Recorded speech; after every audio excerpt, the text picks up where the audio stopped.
if they can hear. You didn't ask about that. Bissel gewalt, weil ich weiß, dass es eine ganze große Problem da mit dem Parkieren, ja, mit dem Auto, gut zu stellen dem Auto. I said we took a little longer to begin because of all the parking problems around here. So, aber wir haben keine Eulen zu sehen. Ich bin so zufrieden, euch alle zu sehen. Ich begrüße euch. Ich heiße Miriam Kohl.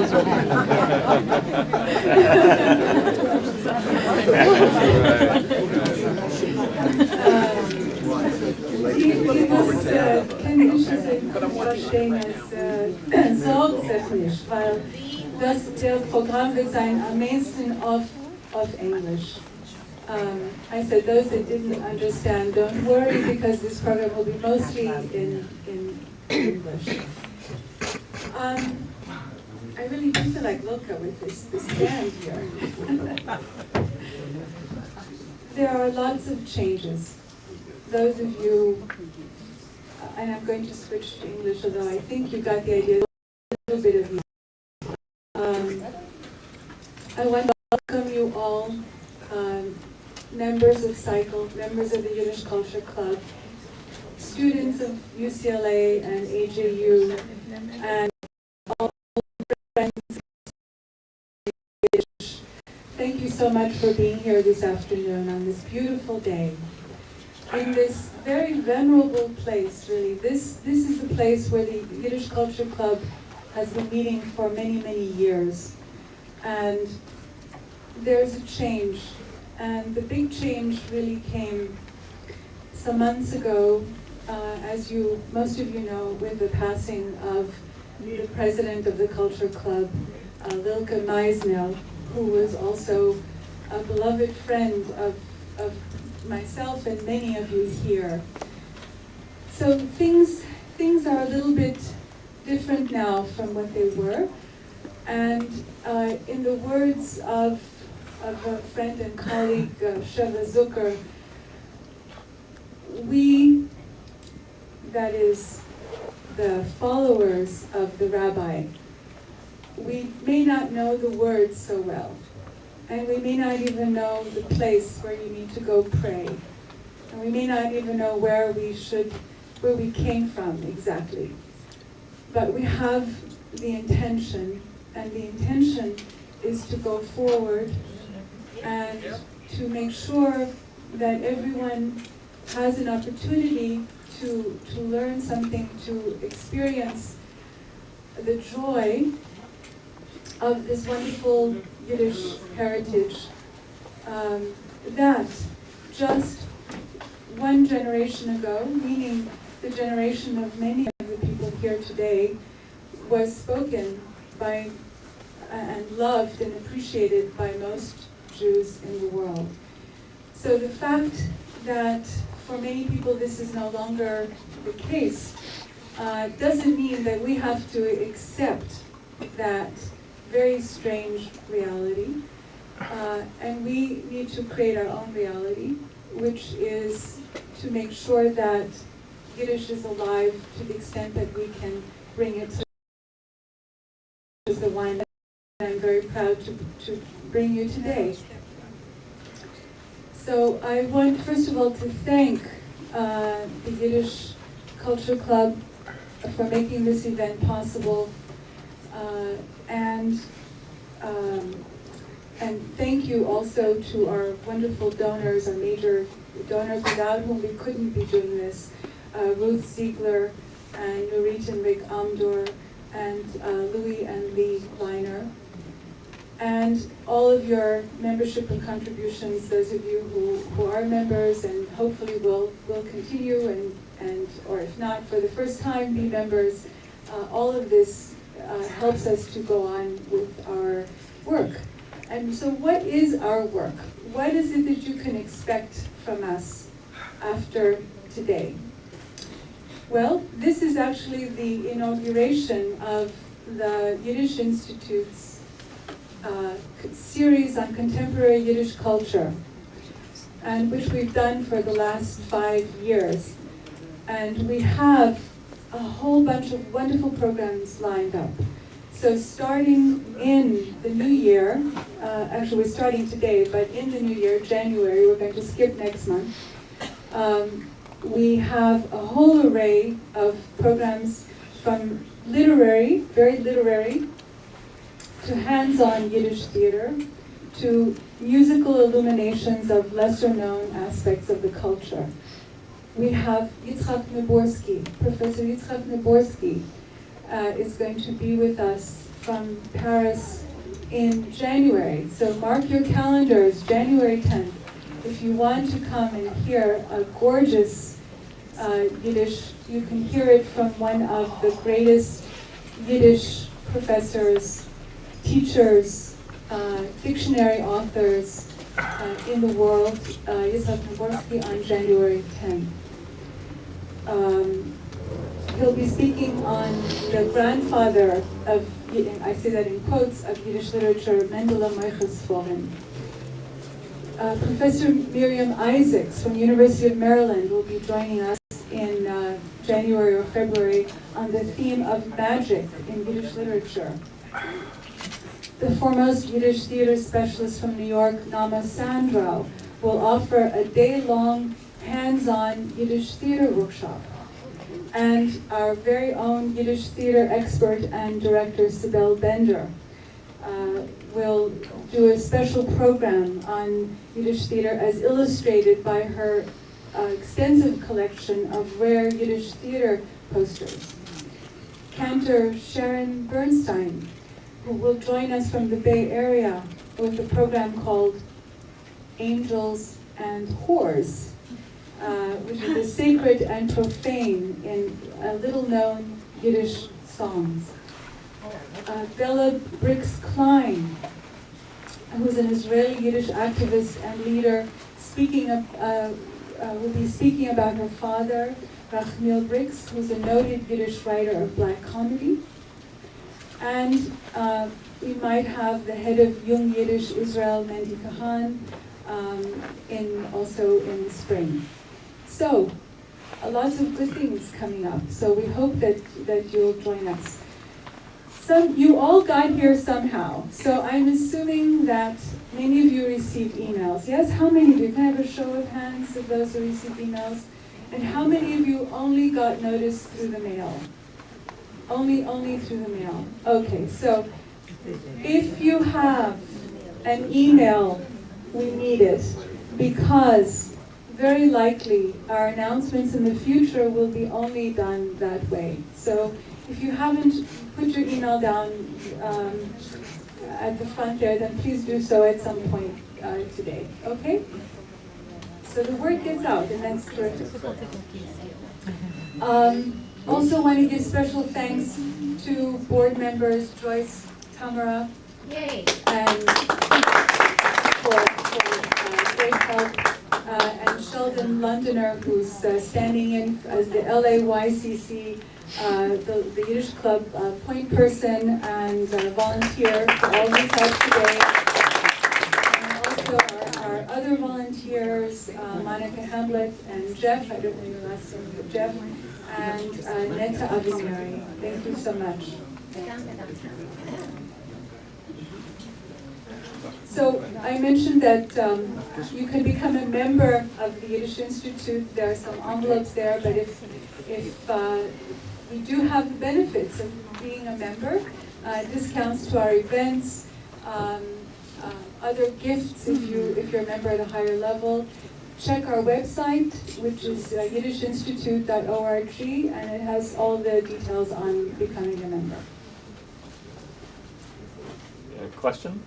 Yeah. Is there also going to be membership in the Yiddish Culture Club, or is that finished? No, we've it's a very good question. I don't know if you heard the question. It was whether there's going to be membership in the Yiddish Culture Club. And in fact, we have kind of melded into one organization, which will be under the title of the Yiddish Institute, the California Yiddish Institute. So the Culture Club will exist around us and in spirit and in support, in very important support for the programs that I mentioned. Een bemerking. Ja. Es ist voran der Jiddische Culture Club in the Valley. Und wir haben noch 45 Mitglieder. Einmal nach heute, den dritten Donnerstag von der Woche. Every third Thursday of the week. We meet in the Valley. Pardon? Of the month. Yeah. We meet in the So did Valley. you all hear that? So there's a meeting of the Valley Yiddish Culture Yiddish Club. Culture Club. Very good, thank And you for we are for still pointing strong that and we are out. existing. Yes, wonderful. So every third Thursday, 7:30. Center Valley. Where? Do you send out emails? No, Adara. Adat Ariel. Adat Ariel. We were part of Lilka's. Yes, I know. Yeah, so if you want to sign up for that, maybe we can create a separate list so you get mailings for the one in the valley. That's great. Yeah. Okay. So it's my honor today to introduce Yale Strom and Elizabeth Schwartz. So Yale Strom, and by the way, it's going to take me now longer to introduce him than it is for him to give his program, I think. Because there is so much, he has accomplished so much. Is noch ein junger Mann, ihr werdet bald sehen, aber so viel schon gemacht aufgetan.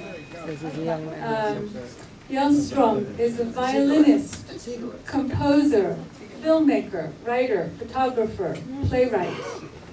He's a pioneer among revivalists in conducting extensive field research in Central and Eastern Europe and the Balkans among the Jewish and Rom communities. Initially, his work focused primarily on the use and performance of klezmer music among those two groups, and gradually his focus increased to examining all aspects of their culture from post-World War II to the present. For more than 2 decades and 75 such research expeditions, Yale has become the world's leading ethnographer artist of klezmer music and history.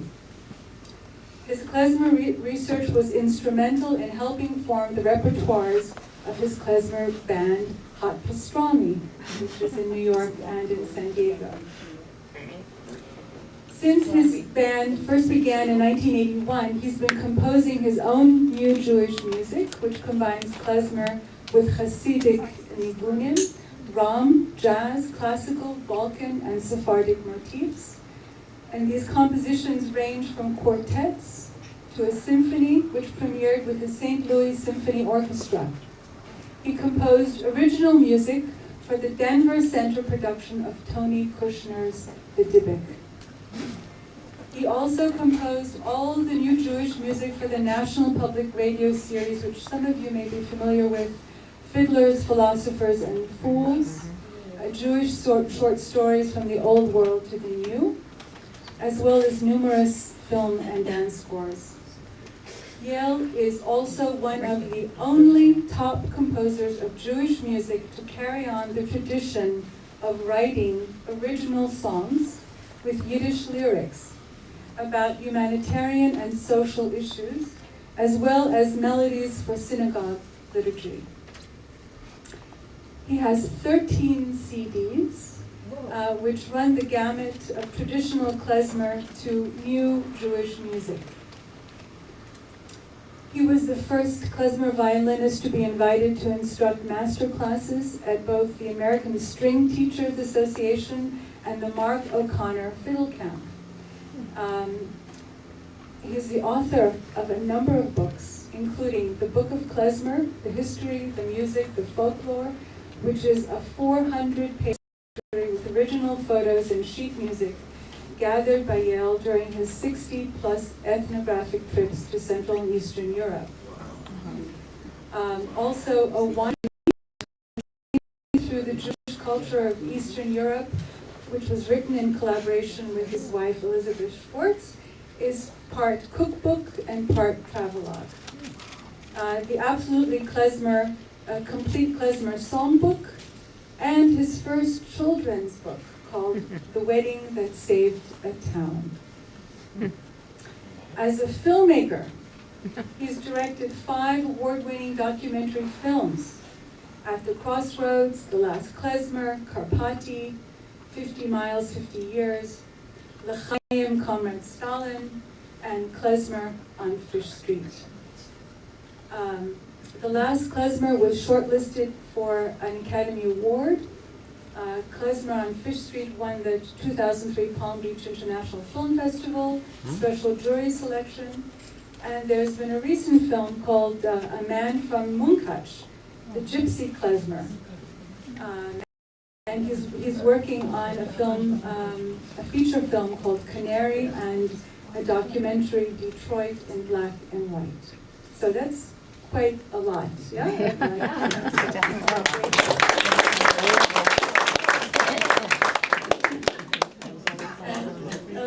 By the way, some of the things that I mentioned are going to be for sale here after the program. And you can see copies of them on the table. Elizabeth Schwartz has drawn numerous comparisons to both Edith Piaf and Maria Tanase. I don't know if I'm pronouncing it correctly, Tanase. From her many appearances with Yale Strom and Hot Pastrami, and as a solo artist, Elizabeth has built a loyal following among fans, critics, and collaborators. She performs regularly across North America and Central, Eastern, and Northern Europe in venues ranging from jazz clubs to synagogues to concert halls. She herself is the subject of a documentary film, Romania, Romania, which is directed by acclaimed Romanian filmmaker Radu Gabrea. Her CDs include Garden of Eden with Yiddish, Hebrew, and Ladino vocals, and Vekas, and her CD with Yale Strom and other artists, I guess, is Vekas and Garden of Eden. Other projects include the absolutely complete introduction to Klezmer 2 and Borscht with Bread Brothers. I think also what's interesting about both of them is that they've collaborated on a project called Common Chords, which explores harmony, peace, understanding, and great music between traditionally different cultures, the Jewish, the Muslim, and the Hindu. And I think that's a wonderful, wonderful project. And she's also an independent filmmaker and former Hollywood film executive. She produced and wrote the documentary films I mentioned, L'Chaim, Comrade Stalin, and Klezmer on Fish Street, and is in pre-production on a feature film based on her own script. So, wonderful to have them both. So today, the topic is Shtetl sport. And I personally have found this a very, very intriguing topic because it isn't one that we hear about very much. And as Joyce mentioned earlier, we're kind of used to exercising our prodigious brains, and we don't know very much about the exercising that was taking place of our bodies, which was also a very, very important part of life in the cities and towns in Eastern Europe. I remember being astonished to learn from my mother that my grandmother, who I never met, had actually been a swimmer. And that was just completely didn't jive with anything I imagined about her and her very austere kind of photo, the one photo that survives. So I hope that you'll find this talk illuminating and wonderful. And after Yale's talk, we'll have, or actually somewhere in the middle, we'll have some questions and answers, because I know there are people in the audience here who, for them, this is not just a strange idea, but they actually lived it. They were part of this scene in Eastern Europe. So we hope to also hear from them. So, Yale Strom.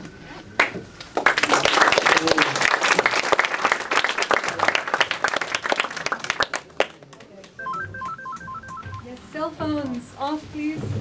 Okay. Shalom Aleichem. Whew. Wow. After that introduction, man, I better hit a home run here, huh?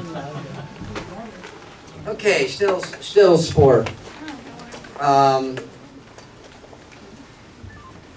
going to kind of read because my brain kind of goes in many different directions at the same time, if you know me a little bit. So I'll be focused here. But maybe we'll divert a little bit. Jews' sport.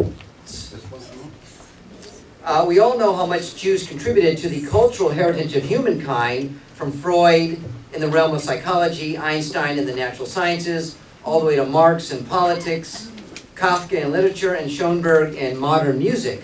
But Jews and sports, do the two really go together?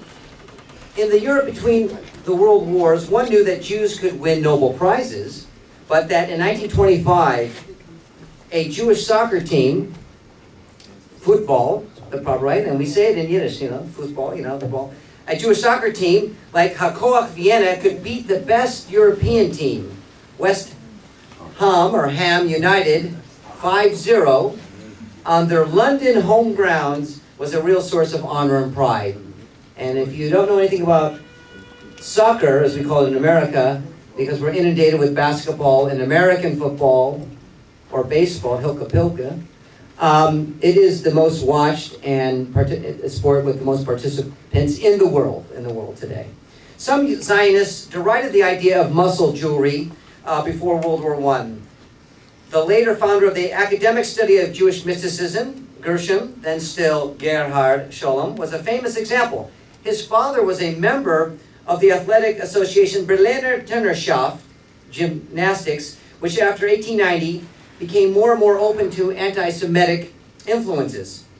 Scholem's father was the author of a booklet for gymnasts, which had appeared in 1887. Gerhard felt a close relation to his uncle Theobald, a co-founder of the Zionist sports club Bar Kokhba in Berlin, named after the heroic Jewish fighter against Roman rule in the 2nd century Palestine. Scholem, however, had little sympathy for Jewish or any other sports activities. As much as he loved his father and uncle, he could not share their enthusiasm for sports. Quote, in the Gymnastics Association, which was supposed to give concrete expression to the Judaism of muscles, Max Nordau's dreadful formula for the physical regeneration of the Jews, this man, who represented nothing of the sort, found a relaxation that was rather incomprehensible to me. The formula bothered me from the beginning, and although my uncle kept inviting me to join once I had shown an interest in Zionism, I could never bring myself to satisfy my Jewish enthusiasm, which thirsted for knowledge and insight with gymnastics. The first all-Jewish gymnastic club was formed in 1895, known as the Israelitische Turnverein Constantinople, Israelite Gymnastic Association in Constantinople, Istanbul as we know it. It was formed by German and Austrian Jews residing in Constantinople who were unwelcome at the German gymnastic societies, which was with their Aryan-only membership proclivities. Modeling themselves on the very German organization which had barred them, they adopted the slogan, the vigorous, devout, cheerful, and free. This was soon followed by similar Jewish sport groups in Bulgaria, Berlin, and other parts of the Austro-Hungarian Empire. But the Jewish sport movement really got out of the starting blocks at a meeting of the Permanent Committee of the Second Zionist Congress in Basel in 1898. Dr. Max Nordau, 1849 to 1923, the ideological co-founder or founder of the National Jewish Athletic Movement, who was a committed social Darwinist and ranked only second to Theodor Herzl in the Zionist movement, made an impassioned plea for what we call Muskeljudentum, muscular Judaism, noting that, quote, we Jews possess an exceptional gift for physical activity. It may be that this will appear paradoxical since we have been accustomed for generations to view ourselves in the mirror, which our enemies have held up to so, and to discover any number of physical blemishes. It is true that our muscles have been weakened and that our attitudes and postures are not always satisfactory, but when Jews do engage in sports, their defects vanish, their postures improve, their muscles become strong, and their general health gets better. The history of our people relates to the fact that we were once strong physically, but today that is not the case. Others succeeded in degenerating us physically. They made the ghetto Jews of the Middle Ages into sorrow weaklings, haggard and unable to defend themselves in the narrow alleyways of the ghetto. Nobody can deny us the necessary physical activity needed to make our bodies healthy again. We will renew our youth in our aging years. We will develop wide chests, strong arms, legs, a brave look. We will be warriors. What is lacking physically, we will develop through exercise. But our recovery to health is not only through the body, but also in the spirit. For as Hebrews will attain more achievements in sports, so will our self-confidence improve. Long live sport. Hebrew sports clubs go forward and bloom, was his speech. Similarly, Herzl stressed that the derisive term coined by anti-Semites, Judenjungen, akin to Jew boy, should be reserved in both form and content, and give way to the meritorious saying, Junge Juden, young Jews. Following Herzl's and Nordal's call, many clubs were quickly organized. This nascent movement received an immeasurable boost with the appearance in 1900 of the first periodical dedicated entirely to Jewish sport, the Yiddische Touranzeitung, which was the official publication of the preeminent Jewish gymnastics club, Yiddische Turnverein Bar Berlin. Bolstered by the newspaper's daring proclamation, the by now numerous Jewish gymnastics club banded together in 1903 under the umbrella organization of Die Jüdische Turnenschaft, Jewish Gymnastic Association with headquarters in Berlin. The constitution of Die Jüdische Turnenschaft permitted membership to every Jewish gymnastic club that accepted that, quote, the aim of the society is to foster gymnastics as a medium to build up physical fitness as part of the Jewish national idea, end of quote. As the new century dawned, Jewish gymnastics clubs under the loose affiliation of Die Jüdische Turnenschaft spread throughout Europe, with clubs established in Bulgaria, 1897, Germany and Austria, 1898, Hungary, 1906, Switzerland, 1908, Yugoslavia, 1911, Russia, 1913, Poland, 1915, and in the Middle East, with associations emerging in Jaffa, Petah Tikva, Rehovot, Cairo, 1909, Jerusalem, 1910, and Alexandria, 1911. While traditional Jewry tended to frown on activities that distracted from the study of religious texts or interfered with observant lifestyle, Orthodox Jewish children in Eastern Europe played games and engaged in physical activities both in the pre-modern and modern eras. And I just made a note here, so this, without reading, is I think about the stories when I was a young boy going to Hebrew school and even for a year to the yeshiva, and we would talk about the Rabbi Israel Eliezer, or better known as the Baal Shem Tov, who really was a naturalist in many ways. He lived in the forest, he would wander in the forest, he was imbued with the spirit from Mother Nature or Hashem. He was an herbalist. People came to him wanting to find cures for various illnesses, aches and pains. Some were, I'm sure, worked, and others, it was more about the belief in him giving you some of an amulet. But so, in the Hasidic world, here, they were close. There was this, they sort of got away from it. But the Baal Shem Tov himself. Organized sports in the modern sense were, however, unimportant within the Jewish world of Eastern Europe before significant acculturation had taken place around the eve of World War I. A number of Jewish sports clubs had a national orientation, though they were not necessarily explicitly committed to Zionism. An assembly of the Jewish Gymnastic Organization of the West Austrian region held in 1913, and including delegates from a number of clubs based in the historic lands of Bohemia and Moravia, resolved that every affiliated club would henceforth be obliged to adopt the name Maccabi and to use Hebrew language commands.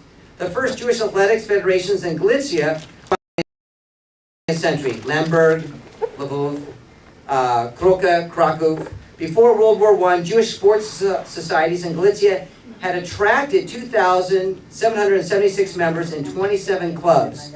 At the last competition in Lvov before World War I, in March 1914, the Galician Association, following the Bulgarian president, adopted the name Maccabi.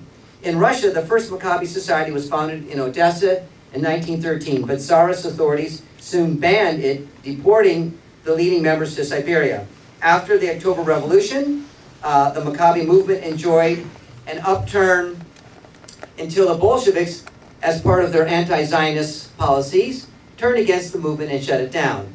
The situation after World War I demanded a reorganization of Jewish athletics, taken at the 12th Zionist Congress in 1921 at Karlovy Vary in Czechoslovakia. And aims were clearly defined, quote, to foster physical education, belief in Jewish heritage and the Jewish nation, and to work actively for the rebuilding of our own country and for the preservation of our people, end of quote.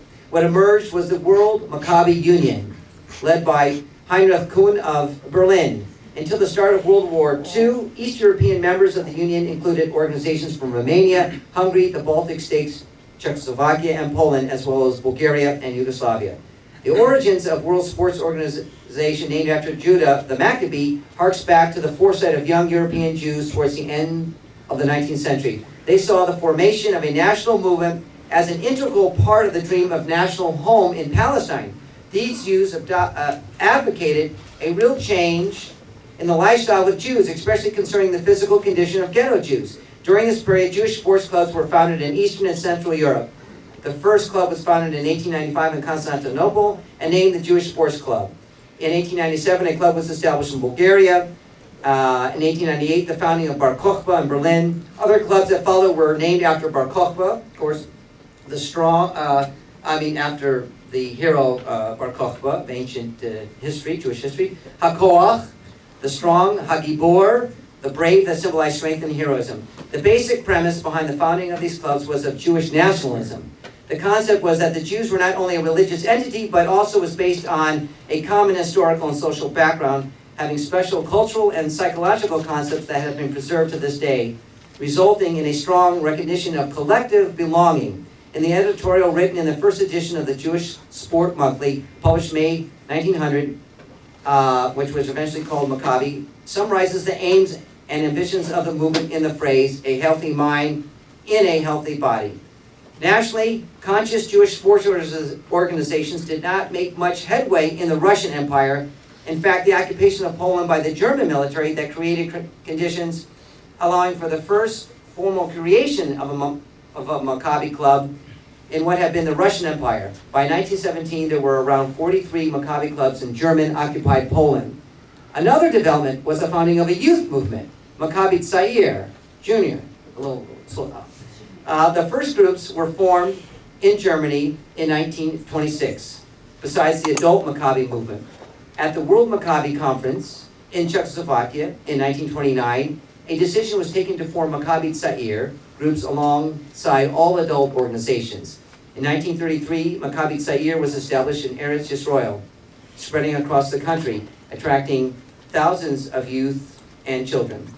The Maccabi Federation of Poland was the strongest pillar at the World Union. In the 1930s, the membership included 30,000 Jewish athletes and 250 clubs. The Polish model demonstrated perfectly the Zionist orientation of the Maccabi movement and the competitive sporting dimension of muscular Jewry. Ideologically and financially, Maccabi societies in Poland encouraged emigration and the promotion of the Jewish community in Palestine. Maccabi athletes competed in Polish national championships in all of the classic disciplines. Jewish athletes set records in boxing, wrestling, and weightlifting, disciplines that held particular symbolic value for developing muscular Jewry and contradicted the stereotype once deplored by Nordau of Jews as weaklings. Track and field athlete Mariela Freiwald from Krakow, Maccabi Federation was one of Poland's most successful sprinters in the 1920s and early 30s, representing the country 15 times at international competitions. She also symbolized proof of the importance of women's sports in the Maccabi movement. Maccabi athletes were similarly successful in Czechoslovakia, where they represented the country in track and field and fencing in the Olympics. An attempt at the beginning of the 1920s by the World Maccabi Union to be accredited as an Olympic contender failed. In response, the association decided in 1929 to make the Maccabi training programs more Palestino-centric, and to set up an international competition in Palestine for Jewish athletes, dubbed what we know today, the Maccabi Games, or Maccabean Games, I should say. The first Maccabean Games were held in the spring of 1932 in Tel Aviv with 390 participants from 19 countries. The Polish team took first place. The first winter Maccabean Games was February 8th to 11th, 1933 in Zakopane, Poland. And if you know that part of Poland, the Tatrans, it's mountainous, snow, skiing, sledding, bobsledding. In Zakopane, Poland, accompanied by anti-Semitic rhetoric in the country's extreme right-wing press. The second summer Maccabean Games in April 1935 were already under the shadow cast by Nazi regime in Germany and dramatic deterioration in the situation of Europe's Jews. Many participants remained in Palestine illegally after the games were over. In 1936, the competition took place in the Slovakian town of Banska Bystrica, but the summer games were canceled because of the threat facing Europe's Jews. In Hungary, the interwar years were marked by a sharp increase in anti-Semitism, both in society in general and the sport world. However, Hungarian Jews were generally much more acculturated than their brethren in Poland, Russia, and Romania, and playing leading roles in Hungarian sports.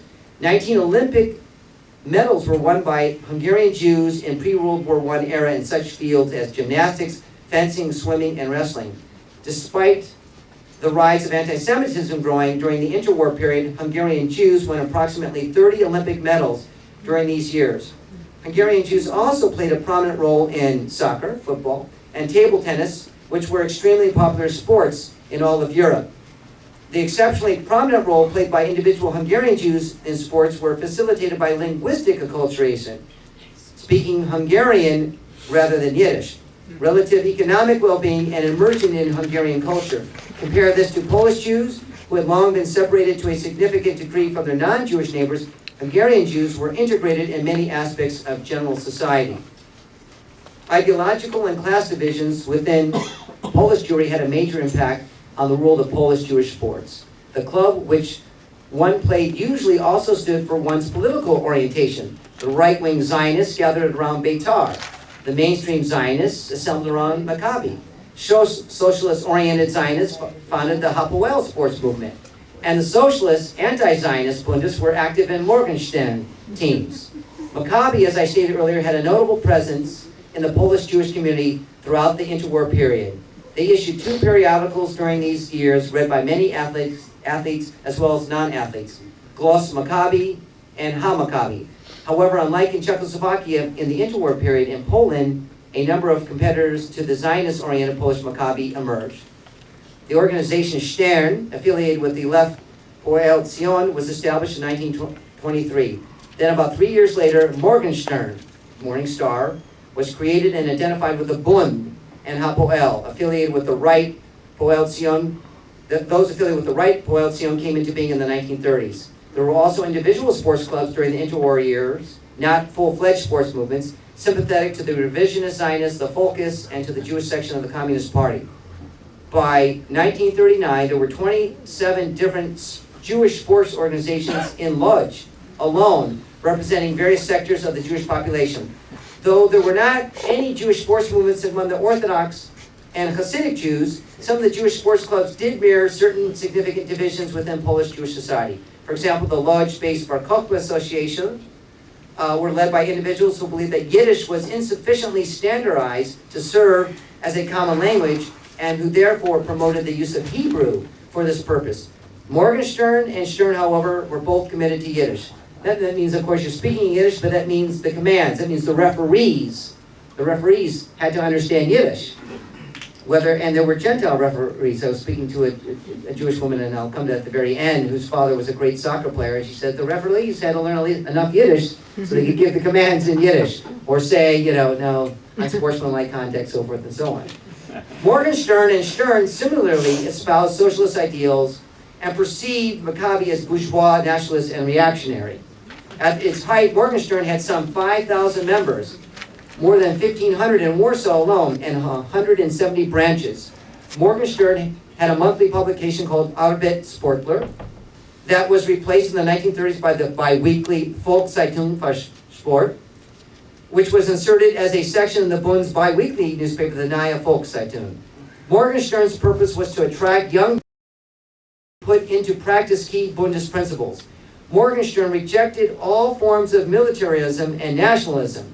Morgenstern athletes saw Zionism as a manifestation of bourgeoisie chauvinism among Jews and refrained from any collaboration with its organizations, not only Maccabi, but also Hapoel and Zionist socialist sports organization Stern.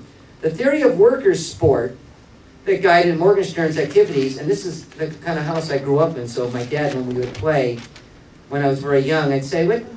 The score is 30-20. What do you mean what the score is?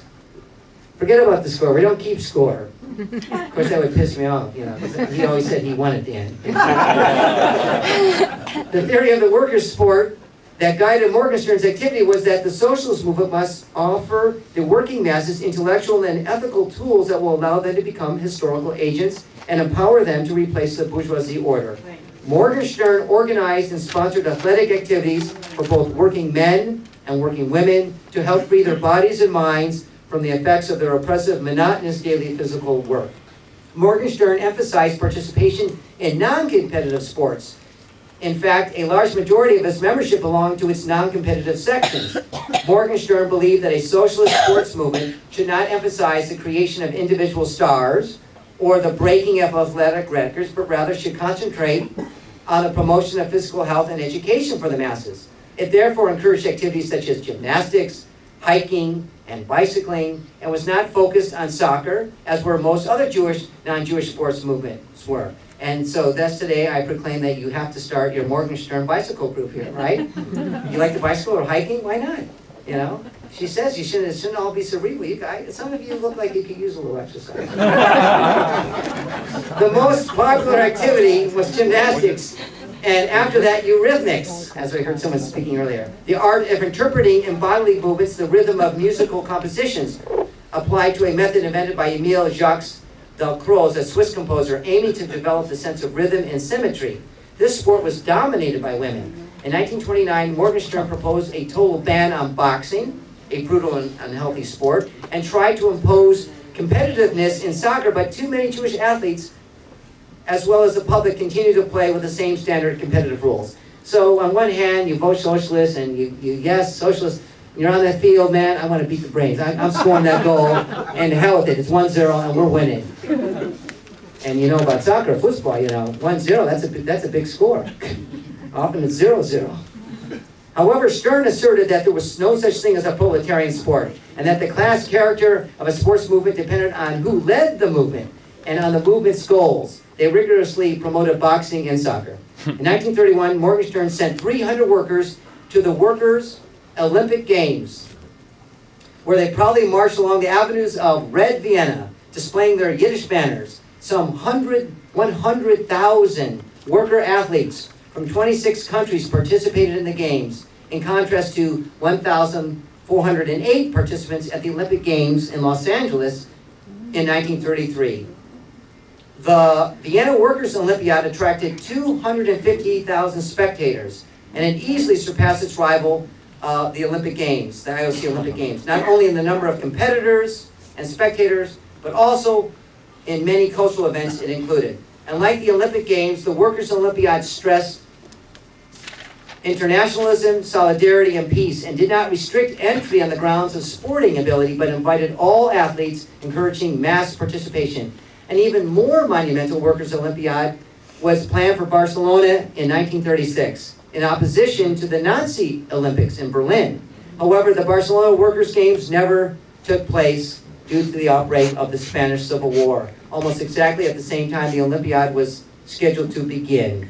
Thus, the third Workers' Olympiad Games were rescheduled for the following year in Antwerp.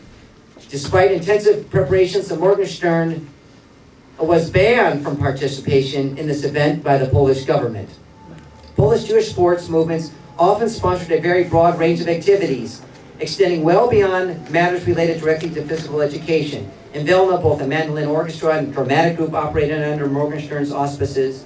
In some incidences, members of the Jewish sports movements took on militia-like functions, providing physical protection from anti-Semites.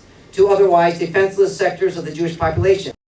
These are not really, there are not really any reliable figures on the number of Jewish athletes during the interwar period, but estimates are around 300,000 were members of Jewish sport movements until the eve of World War II.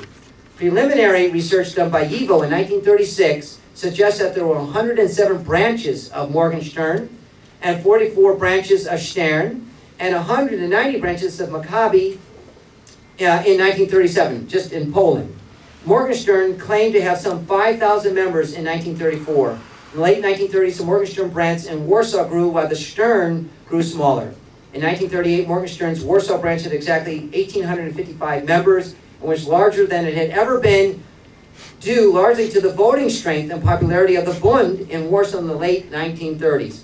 By the late 1930s, some 60,000 Jewish youth belonged to some Jewish sports club. The 1937 edition of the Yiddish Sportbuch noted 200,000 members of the Maccabi clubs in 27 countries. But Nazi annexation of Czechoslovakia, large-scale sports movements ceased during the Holocaust. There is some evidence to suggest that the Jewish sports movement helped contribute disproportionately to resistance to the Nazis in various ghettos and in the forests. First, these Jews were physically in better shape than the average Jewish citizen. And secondly, it had already been part of an organization that prided itself on following strict rules and mentally being sharp for competition against themselves and their opponents. The start of World War II in 1939 soon put an end to the activities of the movement in Eastern Europe. After the Second World War, between 1946 and 1950, the following Jewish sports clubs were active still: Gvazda, Morgenstern, Hapoel, Maccabi. Jewish clubs were most numerous in Lower Silesia. Polish Jewish survivors from the east, if you're those who know this because they live there today, in the Ukraine were relocated in this territory that had been Germany, where there were 14 such clubs. They also existed in Lodz and Warsaw. They were soon liquidated along with Jewish political parties. After the war, the movement was not able to rebuild in the USSR at all. It was not until the collapse of communism in 1989-90 that it was possible to organize new Maccabi clubs in Poland and Russia. And I just want to read you an example of some of the interesting material one can find, and I'm sure you're familiar, in the Yiskerbücher, the memorial books, which are written generally in Yiddish, but some in Hebrew, some in the indigenous language. And now there's a movement, of course, to just translate much of them, if not all of them, into English. So this is from the town of Kalusian. In the spring of 1926, a group of young Bundists gathered for a meeting chaired by Gentile Moshe Goldberg. Following a political lecture by Moshe, the group considered and adopted the suggestion to organize a football section. From among the 15 comrades who joined, Moshe Rosenfeld was elected captain. The next morning, using our meager pennies, we bought a ball and started our activities. Our training sessions took place on the square behind the town hall. After an exhausting day's work, we met and played into the night. However, we trained only 3 times a week and spent the other days at cultural activities. We were all dedicated to Sumkumfits and took part in the illegal meetings of Sumkumf, which was the youth wing of the Bundes. Although we started with football, we have, for the sake of physical education, expanded our activities and organized other sections: handball, table tennis, gym, and light athletics. Our organization grew considerably, and we kept adding new sections. In charge of the gym section was a comrade Beryl Steinberg, the son of Itchy, the water carrier. A shoemaker by trade without a formal education, but a very able sportsman. He devoted himself to the promotion of sports among the young. All day long he spent at the shoe workshop, and at night he learned about physical education. He became the leading instructor of the Kalusian branch of Morgenstern. Apart from sporting activities, we also organized outings to fields and forests, and the format of our activities won the approval of the Kalusian parents, who willingly sent their children to improve their physique at our sections. Adults also became members of our association, came to our meetings, and paid membership fees. With our meager finances, we hired a locale. We also had to buy sundry equipments and sports clothing. All members paid membership dues, and twice yearly we organized gymnastic exercises in the town's firefighters theater hall, where we showed off our achievements.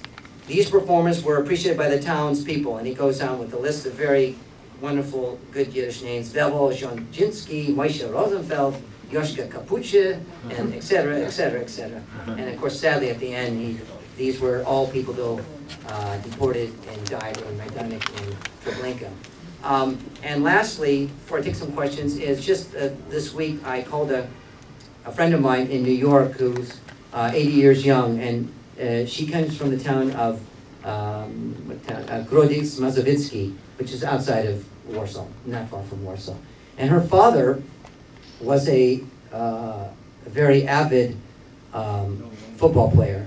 And I asked her, first of all, about the Freimajiden, the Orthodox Jews, because he said, you know, they didn't join the clubs, but they would go on the field and play sometimes when elders weren't looking, when the rabbi wasn't looking, and the father did play. And the father was an apikoros to them, but on the field, you know, they gave them 1-2, each other with their elbows and so forth, she said. He was a great football player. He said that the Poles called him Sędzia Kaluja, like a boot, they called him, because he had a strong right leg where he kicked with. He was in the Bundes, and I said, when did you play? He says, we played, and he says, well, of course, didn't endear us to the local Freimajiden, so we played on Shabbos. So we played every Shabbos against the Goyim. And he says the father remembers that seeing some Freimajiden, though, on the outskirts, just kind of like, they were like walking to shul still, like for Shalashudas, third meal, but kind of slowing down real slow to kind of check out the sporting activity, you know. Maybe they were going to discuss it over, you know, a parsha of the Torah, the Talmud. She said, you know, her father was a humanist, and the Poles loved him very much, and he got along, and even when he came to this country. And she said, we didn't go into how the details of their survival. It was a family with luck, but they went to the forest and so forth. But she said, certainly, her dad's physical activity, because he, first of all, came home with broken bones often. As a matter of fact, the mother didn't want him to play anymore. Broken nose and ankle and whatever.